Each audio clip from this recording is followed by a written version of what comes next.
Lições Bíblicas Adultos. Lição 4. Deus é triuno. Deus é triuno.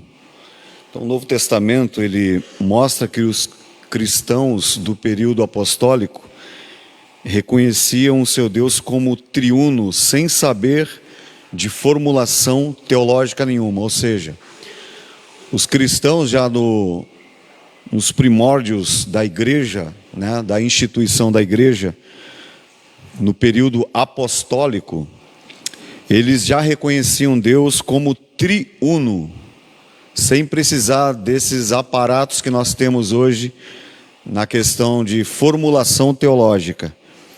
Esse recurso que a igreja mais tarde precisou recorrer para responder ideias equivocadas sobre Deus. Então, tudo aquilo que se levantava contra, falando contrário, como um embate direto contra os ensinos em relação à pessoa de Deus, essas formulações teológicas, na época da igreja apostólica primitiva, eles não tinham esses recursos para eles tentar definir, mas eles já reconheciam o Deus triuno.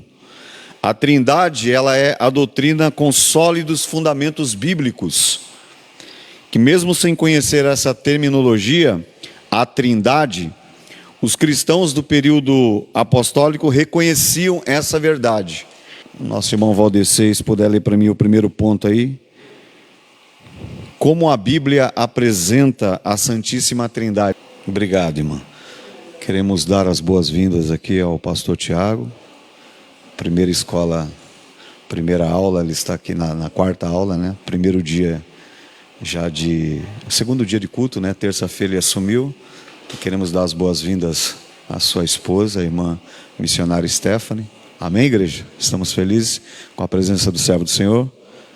Glória a Deus. Meus irmãos, então foi lido aqui como a Bíblia apresenta a Santíssima Trindade. A Trindade e o monoteísmo judaico-cristão. Como é que a Bíblia apresenta a Santíssima Trindade? A Trindade e o monoteísmo judaico-cristão. Eu pergunto, o que é monoteísmo? Quem pode responder para mim? Nós estamos numa sala de aula. O que é monoteísmo? O que você entende sobre monoteísmo? O que é o monoteísmo?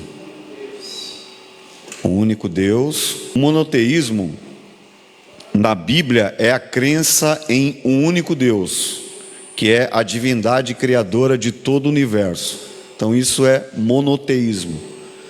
São religiões que creem, como o cristianismo, que Deus, ele é o único Deus, criador do universo.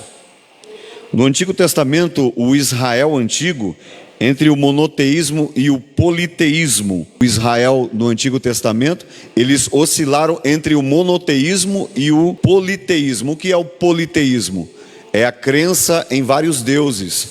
Então, se o monoteísmo é a crença em um único só Deus criador do universo, o politeísmo é a crença em vários deuses. Alguém pode me dizer aqui qual é o país, algum país que você conheça aí, que eles servem mais de um Deus? São vários deuses que eles servem. Isso é a religião politeísta. A Índia tem mais de 3.000 deuses. Eles adoram tudo lá, a vaca é sagrada para eles. Eles fazem diversos deuses. Então eles creem na religião politeísta. Nós já no monoteísmo, porque a gente crê que o único Deus criador do universo é o único Deus de Israel, o Deus Jeová. Então já no Novo Testamento, a igreja ela adota o monoteísmo como garantido. Nas escrituras dos judeus, ensina-se que o Deus de Israel é o mesmo Deus do Novo Testamento. Haja vista que os judeus, eles não creem no Novo Testamento. A Bíblia dos judeus é diferente da nossa. Eles creem mais no Pentateuco, que eles chamam de Torá. O Pentateuco já vem de Penta, 5. Os 5 primeiros livros da Bíblia, é chamado de Torá. Então, São os livros das leis. Eles creem no Pentateuco, que é a Torá, apenas. Eles creem nos profetas, mas eles não reconhecem o Novo Testamento, que nós hoje, igreja, porque Israel é uma coisa, igreja é outra coisa totalmente diferente. Então a religião judaico-cristã, principalmente o judaísmo, eles não creem no Novo Testamento. Jesus, ele inaugura o Novo Testamento. Ele vem na plenitude dos tempos, né? Nascido de mulher, sob a lei. Essa é a plenitude dos tempos. E eles não creem, eles estão esperando até hoje o Messias. Portanto, tanto na religião judaico-cristã, quanto no cristianismo, cada uma das três pessoas é chamada Deus. Então, o Pai, o Filho e o Espírito Santo, eles consideram como triuno. Eu não gosto muito de usar a expressão trindade, porque a gente está falando de números, mas quando a gente fala que Deus é um Deus triuno, nós entendemos que Deus em si é uma comunidade trina entre os três. São três pessoas distintas, o Pai, o Filho e o Espírito Santo, são três pessoas distintas, não, né? Mas elas pensam igual, têm as mesmas atribuições, cada uma dessas pessoas. Então, a mesma Bíblia que ensina a haver um só Deus e que Deus é um só, ensina também que o Pai é Deus, o Filho é Deus e o Espírito Santo é Deus. Por quê? Por possuírem as mesmas atribuições, os mesmos atributos comunicáveis e incomunicáveis de Deus. Por exemplo, Deus cura, sim, Jesus cura, então ele possui o mesmo atributo de cura. O Espírito Santo cura? Sim. Então cada um deles possui as mesmas atribuições. Isso se chama atributos comunicáveis e atributos incomunicáveis. E é interessante aqui frisar que a triunidade, né, Pai, Filho e Espírito Santo, eles, mesmo tendo as mesmas atribuições, os mesmos atributos, não há ciúme entre eles, né? O Pai cura, Jesus cura, o Espírito Santo cura. Deus, ele outorgou, né, esse privilégio, né, essa prerrogativa para Jesus.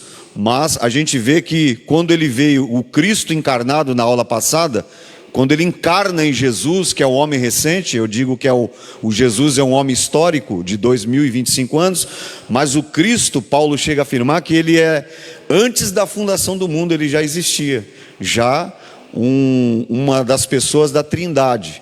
Então Paulo chega a afirmar que antes da fundação do mundo ele já foi o cordeiro imolado, antes de toda a criação, antes de Deus conceber toda a criação e criar toda a humanidade, formar toda a humanidade, ele já era. Então, o nome Deus, ele se aplica ao Pai sozinho. Quem pode ler Filipenses capítulo 2:11, quem pode abrir também Colossenses 2:9 e Atos capítulo 5, 3 e 4. Então, o nome de Deus, ele se aplica aqui ao Pai sozinho, ao Filho sozinho, faz referência do Filho só, mesmo ele sendo Deus, e ao Espírito Santo, mesmo sendo Deus. A gente vê aqui essa aplicação de suas atribuições. Ele aplica-se ao Pai sozinho, aplica-se ao Filho sozinho e aplica-se ao Espírito Santo só. Só que esses três são um. E como é que a gente explica isso?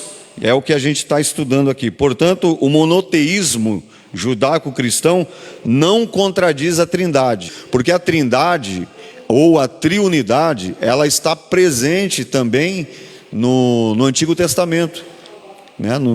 Na Bíblia ali, no Pentateuco, está revelada a Trindade, as manifestações da Trindade. Mesmo não aparecendo no Antigo Testamento o nome Jesus, por exemplo, mas nós temos ali manifestações cristofânicas ou teofânicas. O que é teos? Teos é Deus. Teofania, o que é teofania? É uma manifestação de Deus, por exemplo, na figura de um anjo. Quando no Antigo Testamento você lê, quando você vê a palavra anjo com A maiúsculo, não com A minúsculo, quando é A maiúsculo, ali é uma manifestação teofânica, ou seja, uma manifestação de Deus na figura do anjo. É o próprio, por exemplo, você lembra no Val de Jaboque, quando Jacó, ele mandou a família dele ir na frente, e ele fica no val orando, e Deus, o anjo aparece ali, é um anjo com A maiúsculo, e ele luta com aquele anjo. Quando ele luta com aquele anjo, diz a Bíblia que o anjo fere a coxa dele, para ele parar, e ele disse, olha, ele lutou contra Deus e prevaleceu. Então aquele anjo ali, ele era uma figura teofânica, ou seja, Deus na figura de um anjo. E Jacó lutou contra ele e prevaleceu, não é que ele venceu, mas Deus viu que Jacó, ele insistia, essa insistência, mesmo ele ferido, ele não parava de lutar. Aí ele diz, o que você quer que eu faça para você? Ele falou assim, ó, como é que você se chama? Eu me chamo Jacó, não se chamará mais Jacó, não se chamará mais usurpador, não se chamará mais trapaceiro, de agora em diante você se chamará Israel, príncipe de Deus, porque você lutou com Deus e prevaleceu. Então essa insistência dele é uma lição para nós. Temos que ser insistentes para que a gente prevaleça, porque Deus, ele precisa de homens e mulheres assim, com a coragem de Jacó, de enfrentar, de insistir. Então Deus, ele precisa desse, porque a Bíblia diz o quê? Aquele que lança a mão do arado e olha para trás, Deus não tem prazer nele. Aquelas pessoas que elas assumem um compromisso com Deus, e aquilo que Pedro, lá na primeira carta dele, capítulo 5, diz, que quando a gente vai cuidar da igreja, e o cuidar da igreja de Deus, não está só designado aos pastores, mas a toda a liderança. Pessoas que exercem uma liderança na igreja, ela é considerada um pastor para cuidar da igreja de Deus. E vocês cuidem, Pedro disse, não com má vontade, de má vontade. Não façam isso de má vontade. Se vai fazer de má vontade, entrega. Entrega que é melhor. Pedro está dizendo isso na primeira carta, capítulo 5. Não façam isso de má vontade, mas de boa vontade, sem esperar recompensa nenhuma. Façam de boa vontade. Então, quem pode ler para mim o ponto 2? Qual a evidência da Trindade no Antigo Testamento? Como é que o Antigo Testamento ele apresenta a Trindade?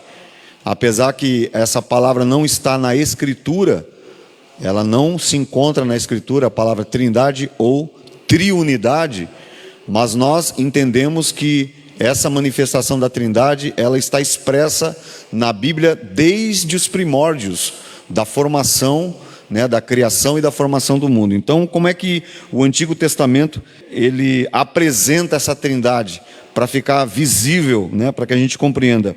Essas declarações, elas indicam claramente a pluralidade na unidade de Deus. Foi o que a irmã leu aí, O que é pluralidade, irmãos? O que é pluralidade? A gente estudou na escola aí no ensino médio, o que era os artigos, singular, plural. O singular fala de uma coisa só, O plural fala de várias, Então pluralidade é a diversidade de coisas ou pessoas reunidas em um mesmo espaço físico. Isso se chama pluralidade. O que é pluralidade de pensamento? Pluralidade, ou seja, nós estamos aqui reunidos nesse ambiente e todos nós aqui temos uma filosofia de vida diferente, no sentido de você rege a sua casa de um jeito, o outro rege de outro jeito. Você tem empresa, você tem a sua política, a sua filosofia de como você age ali. Então isso é pluralidade de pensamentos. Mas quando se trata da doutrina bíblica, você não pode pensar diferente. Como Paulo disse, quando se trata da liberdade cristã, nós temos que ser plural. Nós temos que pensar igual em relação à doutrina. Não tem como nós rechaçarmos, por exemplo, a doutrina do Evangelho que Paulo estabeleceu. É uma doutrina, já é como se fosse uma causa pétrea. Nós não podemos divergir da doutrina. Podemos divergir em diversos assuntos da sociedade, por exemplo. Ideologias políticas. Tem gente que torce aí para o Palmeiras, outro para o Corinthians, outro para o Santos. Isso se chama pluralidade de pensamentos. Mas quando se trata da doutrina bíblica, não tem que haver esse tipo de diversidade. Tem que haver uma pluralidade em comum acordo com a doutrina. Não pode haver divergência. Senão acontece aquilo que eu falei na aula passada, lá na Vila André, que foi a terceira aula. Que nascem os falsos mestres e falsos apóstolos. Aí entra as heresias na igreja. E os candidatos a ser pessoas hereges são aquelas que discordam, por exemplo, da liderança. Quando você vê pessoas que constantemente ela fica discordando, pastor, não concordo com isso, não concordo com aquilo, não concordo com o que o senhor disse. Tipo assim, se ela não concorda com alguma coisa que é regimento, tudo bem, é um direito dela. Mas quando se trata de doutrina bíblica, ela não pode divergir. Eu não concordo, não, mas está aqui, o pastor ensinando, está aqui, é Jesus falando. Mas eu não concordo. Então, essa pessoa é uma pessoa candidata a ser um herege, a se levantar como um falso mestre. Aí ela não vai contribuir com o bom andamento da obra. Ela não vai contribuir com o bom andamento da pregação do evangelho. Ela vai sempre trazer uma questão para deixar o pastor na saia justa. O que é contribuir, por exemplo, com uma aula como essa aqui? É uma pessoa levantar e falar, pois não, pastor, isso você está dizendo, tem um versículo que fala, então pode ler. Aí você vai lá e confere, obrigado meu irmão, contribuiu, isso é contribuir. Agora, uma pessoa que ela, ao invés de contribuir, ela fica colocando o pastor numa saia justa, ela traz assunto que não tem nada a ver com o assunto que você está tratando, com a doutrina da palavra, para deixar o pastor numa saia justa, para envergonhar o pastor, porque ninguém sabe tudo, a gente sabe por conta gotas. A gente conhece um pouco de política, a gente conhece um pouco de ciência quântica, bem pouco, a ciência da corda, bem pouco, não é muito, não somos especialistas, mas a gente entende algumas coisas. Algumas coisas da palavra, por exemplo, expressões jurídicas, lá que Paulo ele cita lá em Atos dos Apóstolos.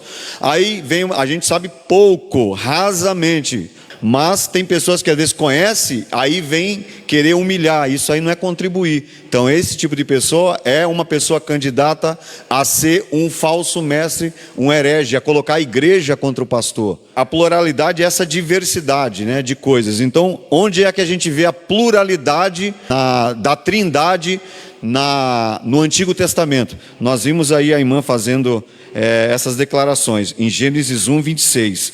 E disse Deus, façamos o homem à nossa imagem, conforme a nossa semelhança.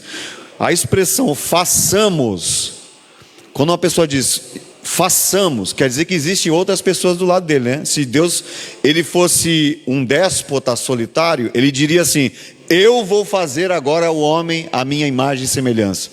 Então quando a expressão aqui está dizendo, façamos o homem à nossa imagem, conforme a nossa semelhança, está vendo? Tem duas palavras aqui que mostram essa pluralidade da trindade, a manifestação da trindade já expressa no Antigo Testamento, que é uma comunidade trina. Deus em si é uma comunidade trina, que ele não vive para si, e não há nenhuma desunião entre eles, e nenhum ciúmes. Então ele diz assim, façamos o homem. Então aí já vemos a pluralidade, já vemos a manifestação de uma terceira pessoa aqui, uma segunda pessoa. Gênesis 3, versículo 22, disse o Senhor Deus, eis que o homem é como um de nós. Ele poderia falar assim, eis que o homem, se ele fosse um déspota, Deus diria assim, eis que o homem é como eu. Então aqui ele está falando, é como nós. Então aqui está a manifestação da pluralidade da trindade no Antigo Testamento. E por fim, Gênesis 11, 6 e 7 diz assim, e o Senhor disse, eia, desçamos e confundamos ali a sua língua, para que não entenda um a língua do outro. Se ele fosse um déspota solitário, ele diria, eu vou descer e confundir a língua deles. Mas ele disse o seguinte, desçamos e confundamos. Então aqui está a manifestação expressa da pluralidade na trindade manifestada no Antigo Testamento. Ponto 3, para a gente correr. Como a trindade é revelada no Novo Testamento. Então a gente viu como é manifestada no Antigo Testamento. Agora vamos ver a manifestação da trindade revelada no Novo Testamento. Quem pode ler o 3 para mim aí? Então a trindade bíblica em si mesma, pregada pelos cristãos, consiste em um só Deus que subsiste eternamente em três pessoas distintas, não diferentes, mas distintas. Distintas, ela é diferente de dizer assim que eles são diferentes entre si. Eles pensam as mesmas coisas, têm os mesmos propósitos, eles são feitos da mesma, criados, não vou dizer que são criados porque ninguém criou Deus. Deus ele não está no espaço, tempo e nem na matéria. Nós temos que tirar Deus dessa ideia de que Ele faz parte do espaço, do tempo e da matéria. Ou seja, para Ele não há presente, passado e futuro. Ele não está nesse bojo, nós estamos. Porque a gente tem um passado, nós temos a história humana, da inocência, a consciência. Ali fala da história passada, a história nossa presente e a história futura. Nós temos o privilégio de navegar pelo passado através da Escritura e conhecer como que era o passado, a primitividade da fé, por exemplo, e como essa fé ela veio evoluindo até os dias de hoje. E temos o privilégio de, no presente, fazer essa conexão no passado, pela Escritura, e pela revelação de Jesus Cristo, também conhecer o futuro. Nós somos o único povo, uma geração, que temos o privilégio de conhecer o futuro sem ele ter acontecido, através do Apocalipse, que é a revelação de Deus, revelada por Jesus Cristo. Então, nós cremos aqui que esses três, a Trindade, ela subsiste eternamente em três pessoas distintas. Quando fala de distintas aí, não está falando que são diferentes, elas são iguais.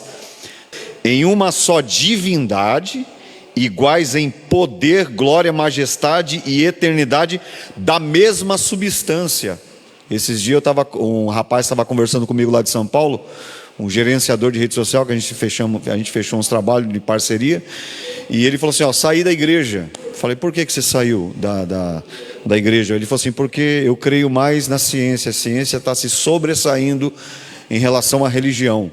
Eu falei, é mesmo, né? E aí ele começou a explicar para mim, a ciência provou isso, provou aquilo, a arqueologia, né, mostrou muitas coisas, e eu tenho mais fé na ciência. Aí eu falei assim, então tá bom, me responda uma coisa pela ciência. Explica para mim como é que foi o nascimento de Jesus, um nascimento virginal. Como é que uma virgem, sem ter relações sexuais, ela veio, a ciência pode provar, ele ficou calado. Eu perguntei para ele assim, você sabe quem criou Deus? A ciência pode provar? Aí ele ficou assim, começou a falar um monte de coisa e eu falei, não tem saída. Não tem como provar que Deus existe, porque Deus ele não existe. Deus ele é. Ele disse para Moisés preocupado, Deus, como é que eu vou chegar lá para Faraó e dizer, Faraó, você vai ter que liberar o povo? Ele diga, fala que eu sou o que sou. Ou seja, não tem como a gente compreender Deus. Eu falei para ele, meu amigo, um Deus que se compreende, ele pode ser tudo menos Deus. Deus é um Deus incompreensível, ninguém pode conceber Deus. Então ele não existe, ele é.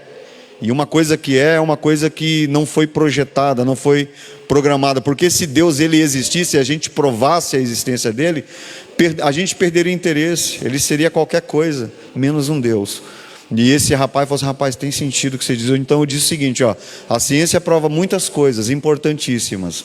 Só que quando é questão de fé, a ciência ela se perde na questão de fé. Explica a fé, por exemplo. Aí ele falou assim, olha, eu vou voltar para a igreja. Voltou para a igreja, lá em Interlagos.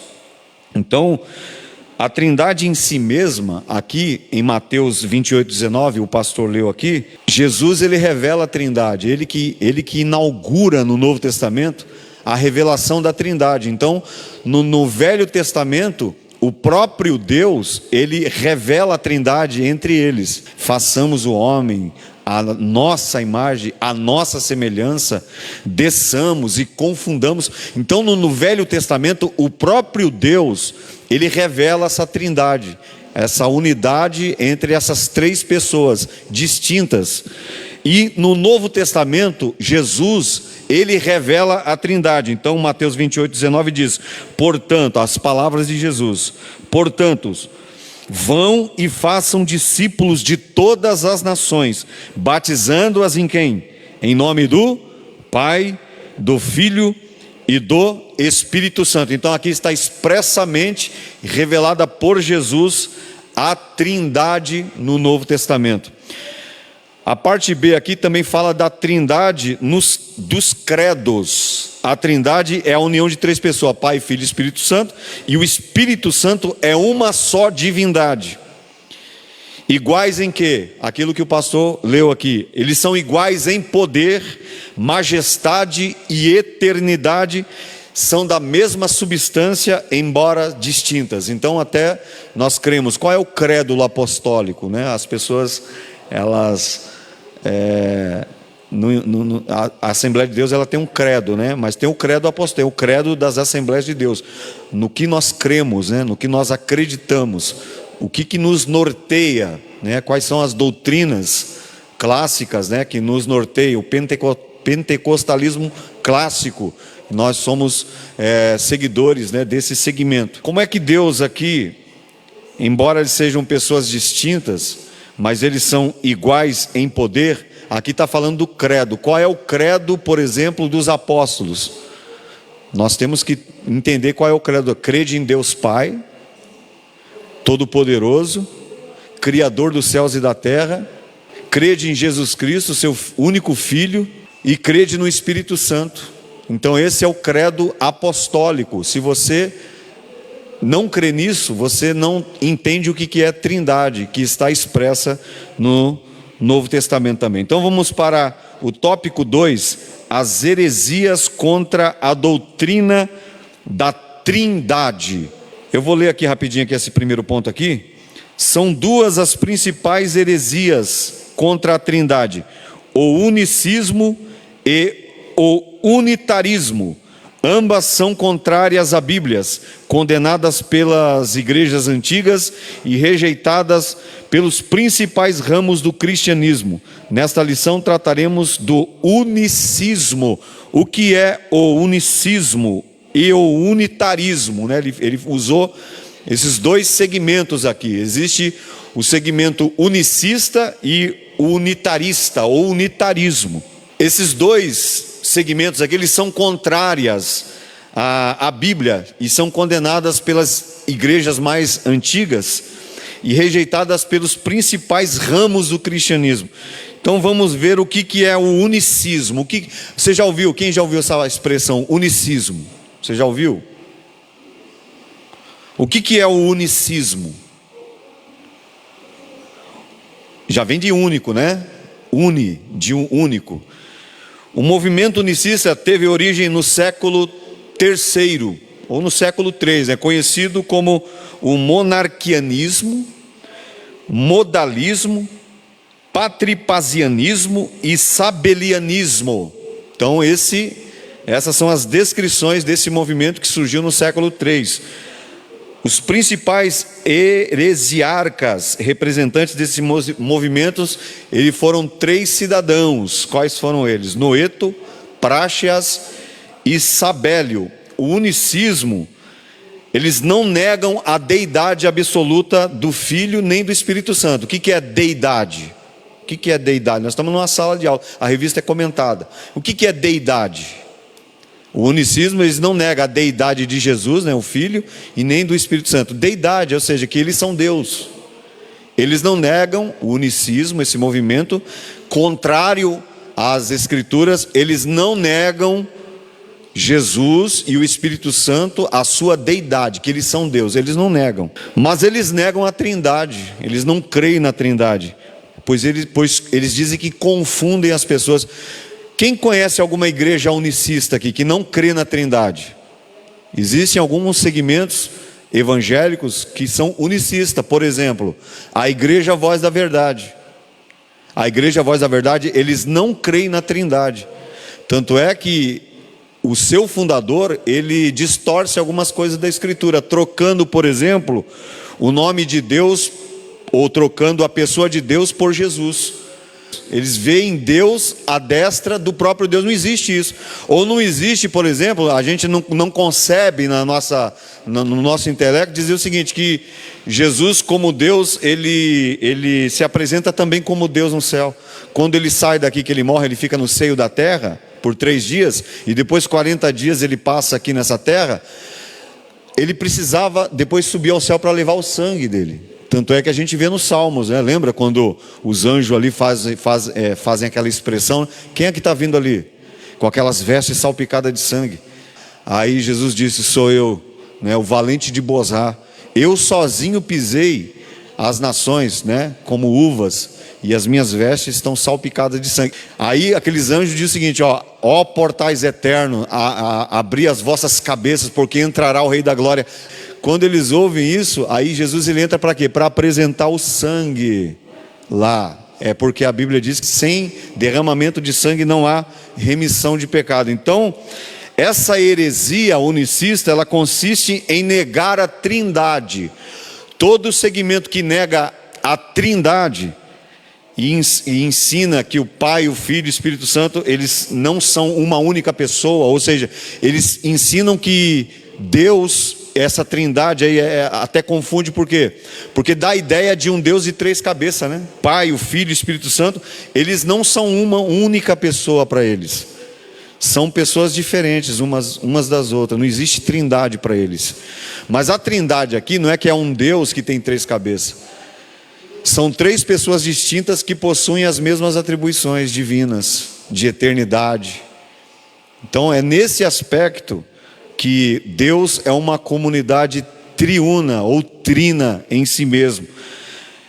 A Bíblia ensina o monoteísmo. O que é monoteísmo, né? A gente falou sobre, a gente ainda não falou sobre monoteísmo, a gente já ouviu essa expressão, monoteísmo e politeísmo. O que é o monoteísmo? Monoteísmo fala sobre a existência de um só Deus, que subsiste em 3 pessoas distintas. Em Mateus 3,16, fala sobre isso, 1 Pedro também. Já o unitarismo, que a gente não vai falar dele aqui, vou só dar uma pincelada aqui, porque a gente tem esses 2 segmentos aqui que a gente tem que entender. Qual é o papel desses 2 segmentos aqui, que não é de agora, tá?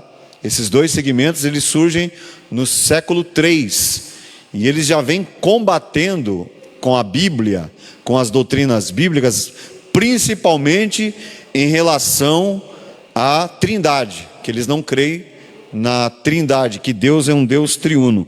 O unitarismo é uma corrente cristã que acredita que Deus é um ser único e que Jesus é o seu filho, mas não é divino, tem nada a ver com divindade. Então isso é a crença do unitarismo. Vamos para o ponto 2, que vai falar qual a verdade bíblica. Ponto 2, quem pode ler para mim?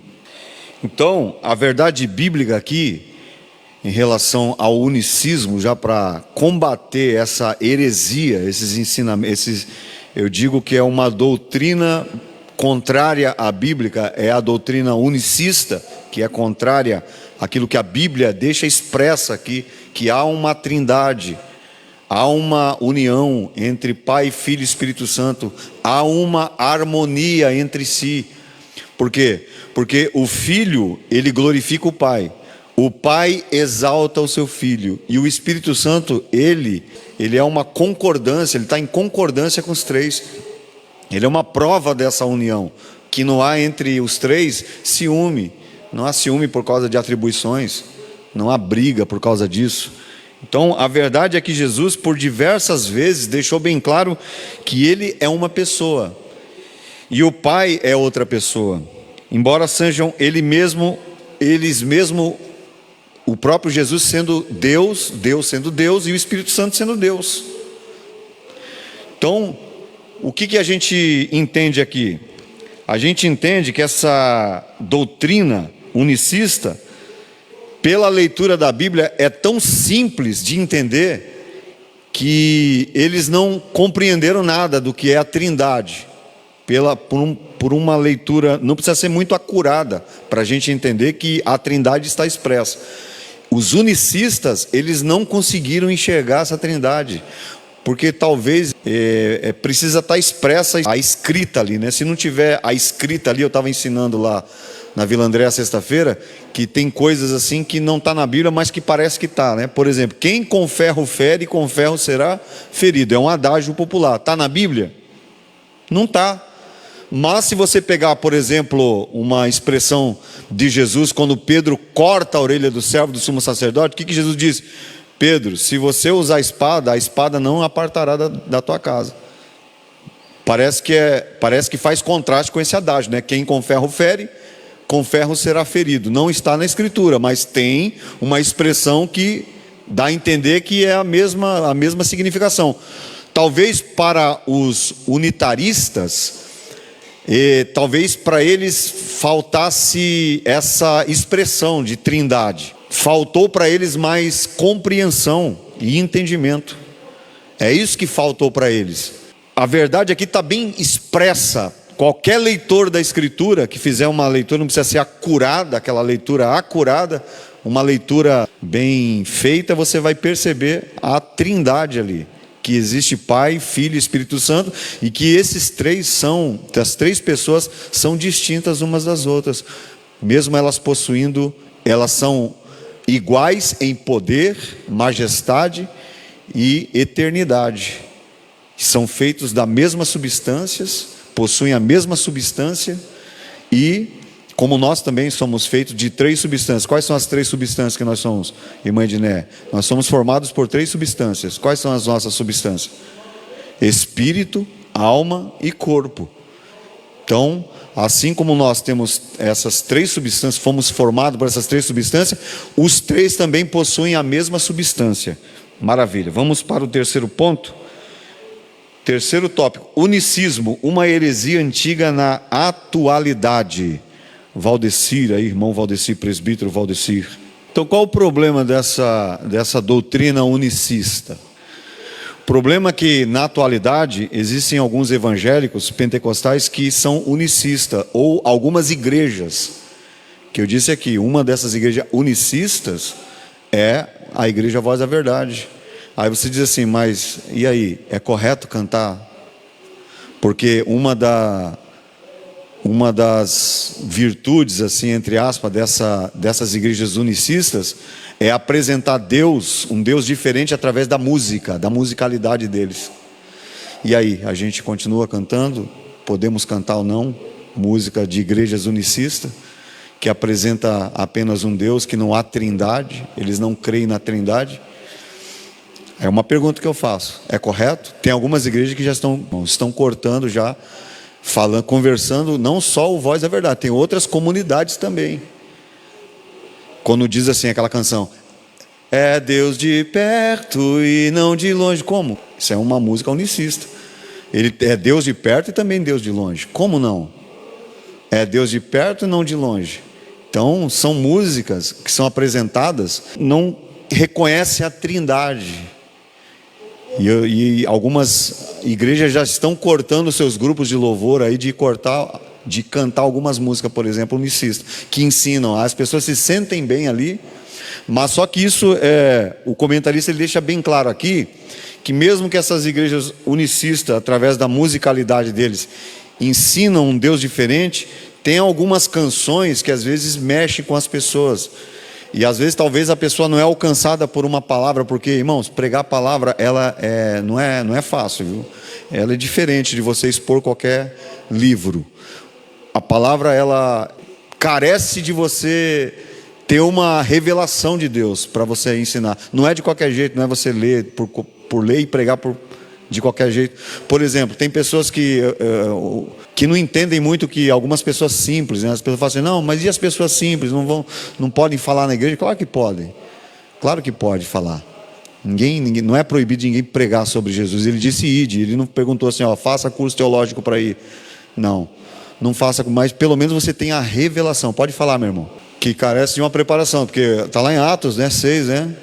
Quando a igreja começou a crescer lá, Paulo não podia deixar a palavra para... Paulo era um erudito, irmão. Ele falava 5 idiomas no máximo, além de ter dupla cidadania. Aí o que acontece? A igreja cresceu, estava acontecendo uma situação em que as viúvas que eram judias e eram gregas, elas estavam recebendo menos alimento na distribuição da cesta básica. As hebreias, elas estavam recebendo mais. Então estava acontecendo essa confusão aí. Paulo falou assim, vamos fazer o seguinte, para não haver essa confusão, eu não posso deixar a palavra aqui e ficar servindo. Então faz o seguinte, reúna 7 homens, primeiro, de boa reputação, segundo, com sabedoria, terceiro, cheio do Espírito Santo. Então esse aqui é o crivo para Deus selecionar uma pessoa para servir. Boa reputação, quando falo de boa reputação, de bom testemunho. A igreja precisa aceitar ele, a comunidade precisa aceitar ele. Como é que é ele lá na vizinhança, como é que é ele lá no trabalho. Aí, com sabedoria, que saiba manusear, Paulo diz, a palavra de sabedoria, que saiba manusear a Bíblia. E terceiro, cheio do Espírito Santo. Então são três, pode falar, irmão. Tem vários fatores, né? Por exemplo, quando fala de roupa suja lavada, né? Cada um de nós temos uma missão, todo mundo aqui, independente. Você pensa assim, não, a missão de Jesus é só para aqueles que estão no altar ali. Não, todos nós temos uma missão. Todos nós temos a mesma importância. Ninguém é melhor do que ninguém. Tem alguns que Deus ele estabelece, né, como os pastores, né, que são líderes, e a gente tem que se reportar a ele e respeitar, né, agir com toda a respeitabilidade e entender que Deus colocou ele aqui como um líder espiritual. Não importa, por exemplo, não é o caso do pastor Tiago, não é só um exemplo.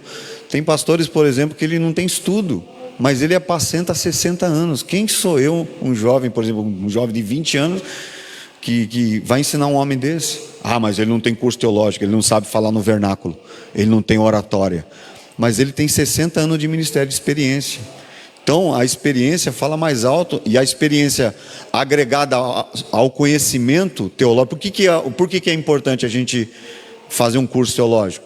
Para a gente aprender a historicidade. É muito bom, mas só que a palavra pregada, com aquilo que você estudou, você vai agregar, Deus ele vai te dar revelação. Quando eu preparo um estudo aqui que eu vou pregar, qualquer estudo que eu vou falar, não precisa o pastor falar assim, tal dia você vai pregar, eu vou me preparar. Não, eu tenho um monte de coisa, eu tenho um monte eu prego na quarta-feira do ensino, na sexta-feira do ensino, no domingo eu ensino também, de manhã aqui, também lá na igreja. Então, eu preparo, 14, 16 horas você preparando, estudando. Eu acho bonito quando o Ademir chega ali e traz isso aqui, mano. Eu acho bonito, quando vai dar ensino, você trazer uma coisa que você tem que escrever, tem coisa que você não guarda.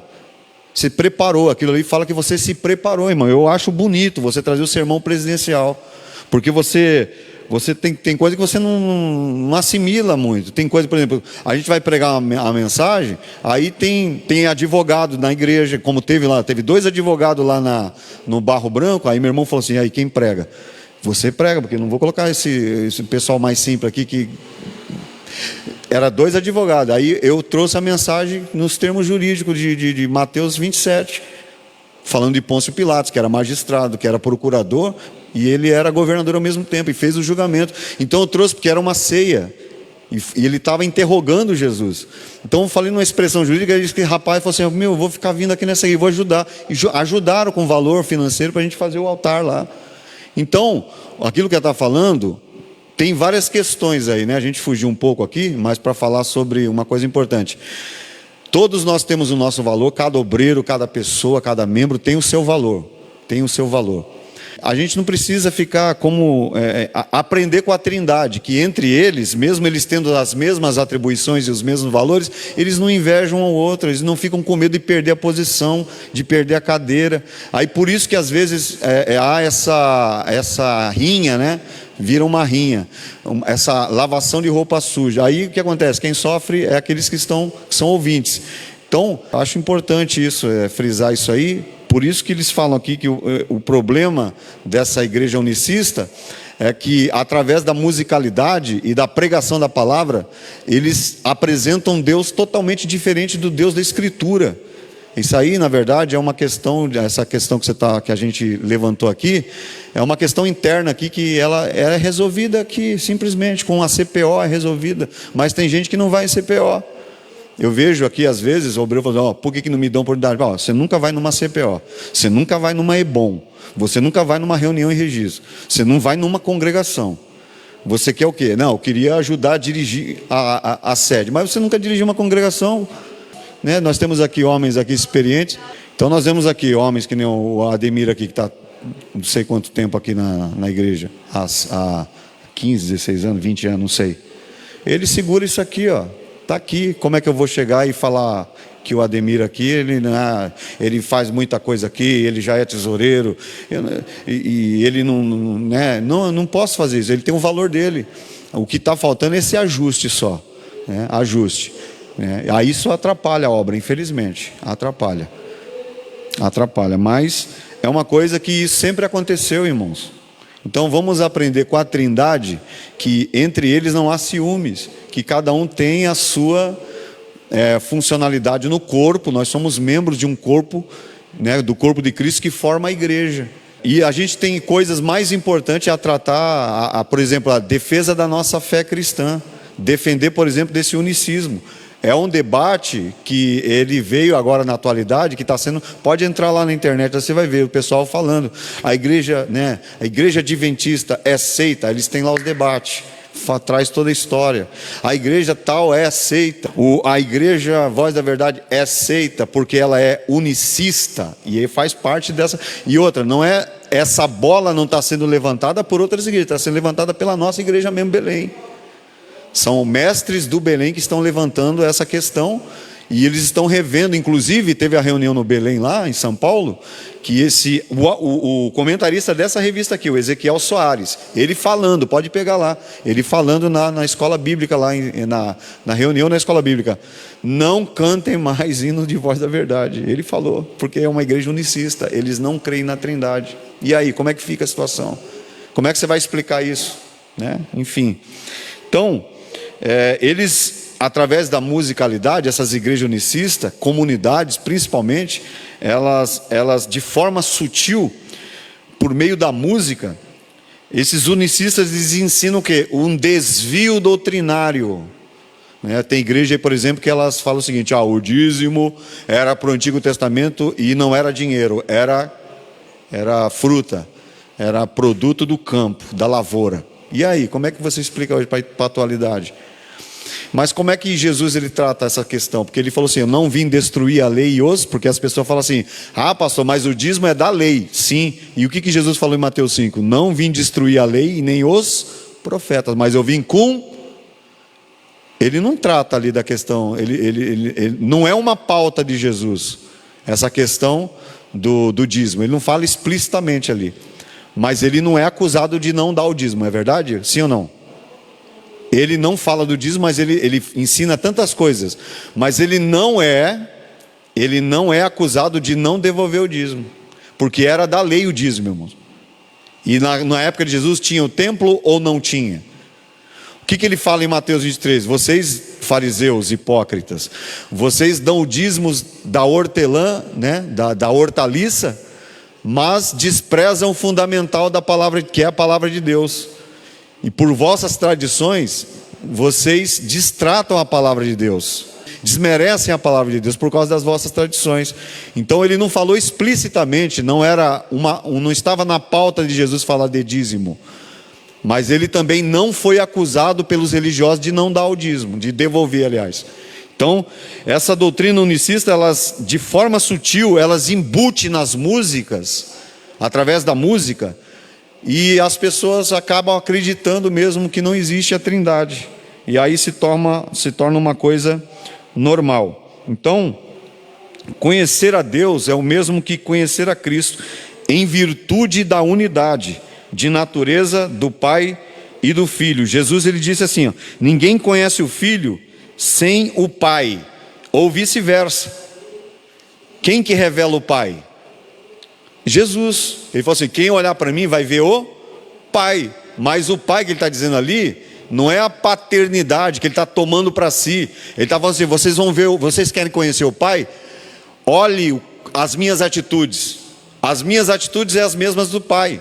A forma com que eu trato vocês, a forma com que eu dirijo, né, a palavra a vocês, a forma como que eu me reporto diante de uma autoridade, a forma como eu trato a prostituta, aquela mulher que foi pega no ato de adultério. Como é que eu tratei ela? Todo mundo queria apedrejá-la pela lei de Moisés, porque as pessoas assim, pela Bíblia, irmão, olha Jesus, a lei está dizendo que tem que apedrejar. Aí Jesus disse o quê? Se ninguém tiver pecado, atire a primeira pedra. Aí cada um foi indo embora. Todo mundo tem pecado. Aí ele disse: mulher, onde estão os teus acusadores? Ela: Senhor, foram embora. Pois eu também não te condeno. Agora faça uma coisa: vai e não peques mais, porque pode te suceder coisas piores. Então Deus não está preocupado com isso. Jesus, a preocupação de Jesus, e deveria ser a preocupação da igreja, é revelar Jesus para as pessoas. Como que a gente vai revelar Jesus para as pessoas? Através de nós mesmos. O papel da igreja é apresentar Jesus. Nós só vamos conhecer Deus, sabe como? A gente conhece Deus, sabe como, irmãos? No irmão. Presta atenção aqui, irmão. Sabe como é que a gente conhece Deus? A gente conhece Deus no irmão. Porque João disse isso lá na epístola dele. Como você diz que conhece a Deus a quem não vê, mas o irmão que você está vendo, você despreza ele? Que amor é esse? Ele falou. Então ele está dizendo que para a gente conhecer Deus, só é possível amando os irmãos. E amar aqui não é beijinho e abraço, irmão, não é isso. É às vezes puxão de orelha, o pastor, é o líder, dá um puxão de orelha. Isso é amar, porque o pai que ele priva o filho da correção, ele não é um bom pai, ele é um péssimo pai. Então, porque a Bíblia diz o que lá em Hebreus 12, né? O pai corrige a todo filho que ele ama, mas se vocês estão sem correção, vocês são bastardos e não os filhos. Aí você vai falar isso, o cara, você está me ofendendo. Não, é a Bíblia. Então Deus corrige o filho que ele ama. Então quem não aceita correção é um bastardo. Essas são questões internas que, né, deve ser tratado, né, em outras ocasiões. Enfim, vamos para uma reflexão bíblica. O que dizer de pessoas que elas se convertem por meio dessas músicas unicistas, né? Porque tem pessoas que se convertem através de música, né? A Bíblia diz que Deus ele habita no meio dos louvores do seu povo. Portanto, há alguns louvores que falam de Deus e as pessoas elas se convertem mais ouvindo, elas entendem melhor o que a música fala de Deus do que uma pregação de uma pessoa que não estudou, que não meditou, que falou aquilo que o coração dela expressou aqui, entendeu? Com ira, expressou e falou e ofendeu, e aí pessoas também não entenderam nada. Aí tem pessoas que não se convertem a esse tipo de palavra, mas se converte com a palavra de um louvor, uma letra de um louvor. Eu, por exemplo, quando me converti, eu lembro que eu não gostava de música cântica, eu era roqueiro. Só que quando eu ouvi a banda Catedral, Oficina G3, aí eu comecei a dar ouvido, aí aquilo foi falando comigo. Irmãos, eu me converti praticamente, não foi nem pela pregação. E olha que eu estava numa igreja batista tradicional, né? A batista tradicional, os pastores batistas são estudadíssimos. Eu não entendi nada do que ele pregou. Só que o louvor que eles cantaram, eu já estava lá na frente, irmão, me derramando em lágrimas e aceitando o evangelho. Então, essas pessoas se convertem através dessas músicas, porque talvez tem músicas que falam mais do que a pregação do pregador, que as pessoas não entendem. E mesmo essa palavra sendo semeada por pessoas que estão por mãos de pessoas enfermas, né? Toda chagada, a semente vai germinar. Então não importa. Eu não estou dizendo que os unicistas estão certos. Eu estou dizendo que essa semente ela vai germinar tanto para bem quanto para mal. A semente que os unicistas, por exemplo, através da música, eles semeiam, a semente ela pode germinar. É o perigo, irmão. É um perigo. E depois, como é que a gente reverte isso? Então, mesmo que alguém tenha uma experiência por ouvir uma música, ela não está autorizada pela Bíblia a fundar doutrinas com base nas experiências pessoais. É o que nós vemos muito, né? O mormonismo, por exemplo. Os mormons, né? Joseph T. Smith. Joseph T. Smith, segundo ele, teve uma revelação, uma experiência pessoal, e a partir daquela revelação ele fundou o mormonismo. Charles Tazel Russell, ele também teve uma revelação, e aí ele fundou a igreja Testemunho de Jeová. E assim sucessivamente. Siddhartha, o Buda, ele teve uma revelação pessoal e ele fundou a religião budista. E aí os budistas dizem que Jesus ele é uma imitação dos ensinamentos de Buda, que os ensinamentos de Jesus é uma imitação. E assim sucessivamente, Maomé, e aí Masaharu Taniguchi e muitos outros. Então, quem tem uma experiência com Deus pessoal não tem o direito de criar uma doutrina. Aí depois vai lá e abre uma igreja, né? Aí vai abrindo igreja. Aí o diabo mora na porta da miséria.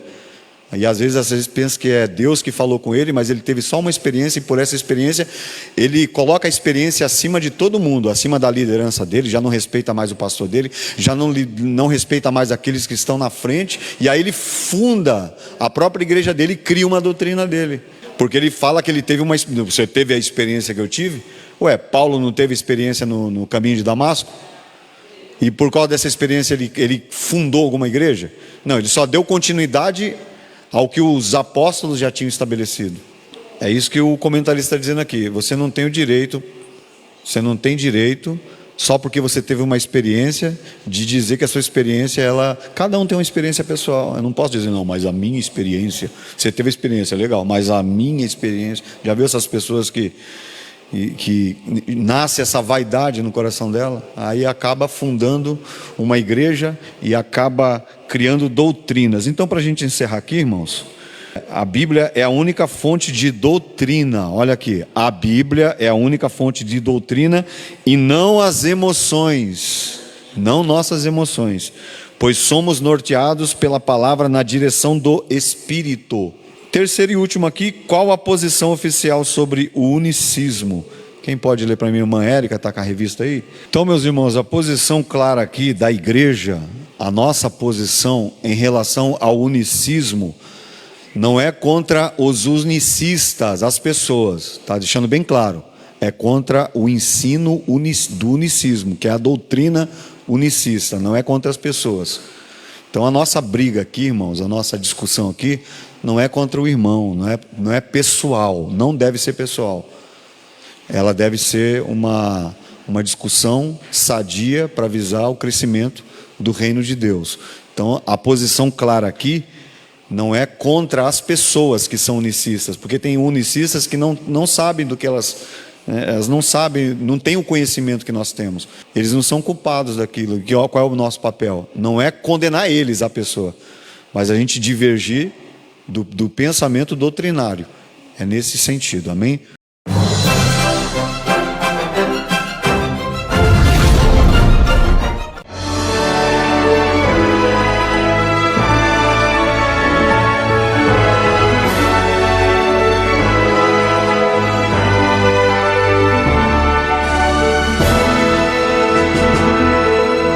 Lições Bíblicas Adultos. Lição 4. Deus é triuno.